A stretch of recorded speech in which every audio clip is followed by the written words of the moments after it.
Hello, welcome to Matruvasa TV channel podcast.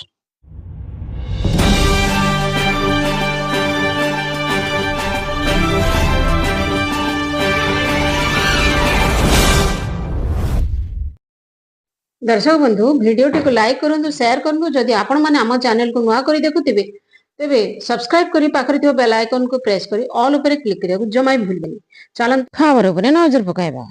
Rourkela रे विमान दुर्घटना यात्रा करुथिले पायलट समेत 6 जन यात्री। एक यात्रीवाही विमान दुर्घटनाग्रस्त होईछि। जरूरी अवतरण बेले विमानटी दुर्घटनाग्रस्त होईछि जहा फଳରେ पायलट समेत 6 जन गुरुतर होईछन्ति। समस्त गुरुतरଙ୍କୁ उद्धार କରି ନିକଟସ୍ଥ ମେଡିକାଲରେ ଭର୍ତ୍ତି କରାଯାଇଛି।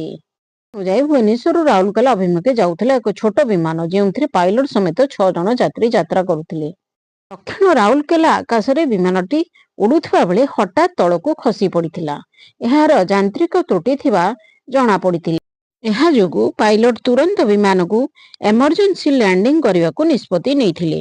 ଏମର୍ଜେନ୍ସି ଲ୍ୟାଣ୍ଡିଂ ବେଳେ ହଠାତ୍ ବିମାନଟି ଭାରସାମ୍ୟ ହରାଇ ଦୁର୍ଘଟଣାଗ୍ରସ୍ତ ହୋଇଥିଲା। ଏହି ଦୁର୍ଘଟଣାରେ ସମସ୍ତ ଯାତ୍ରୀ ଆହତ ହୋଇଥିଲେ। କୌଣସି ମୃତାହତର ଖବର ନାହିଁ। चैनल को सब्सक्राइब करी पाखरे तो बेल आइकन को दबाई ऑल ऊपर क्लिक करिया जमा भी भूलबेनी। जदि आपण ऑल ऊपर क्लिक करंती ताहले आपण चैनल माध्यम सठिक सूचना पाई परिबे। चलंतु डेन खबर ऊपर नजर पकाइबा। अमेरिका राष्ट्रपति डोनाल्ड ट्रम्प ग्रीनलैंड अख्तियार करने को धमक देइथिला बेले डेनमार्क रो कड़ा अभिमुख ग्रहण करछिंती। प्रतिरक्षा मंत्रालय पक्षरु घोषणा करा जायछि जे जदि अमेरिका ग्रीनलैंड आक्रमण करे तेबे सैनिक माने निर्देश को अपेक्षा न करी प्रथमे गोली चलाइबे एवं परे प्रश्न पचारिबे।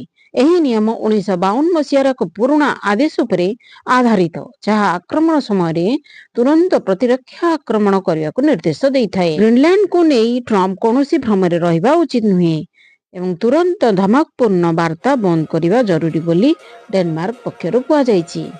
आजिर खबर प्रसारण एठी रखुछि ब्यूरो रिपोर्ट मातृभाषा टीवी।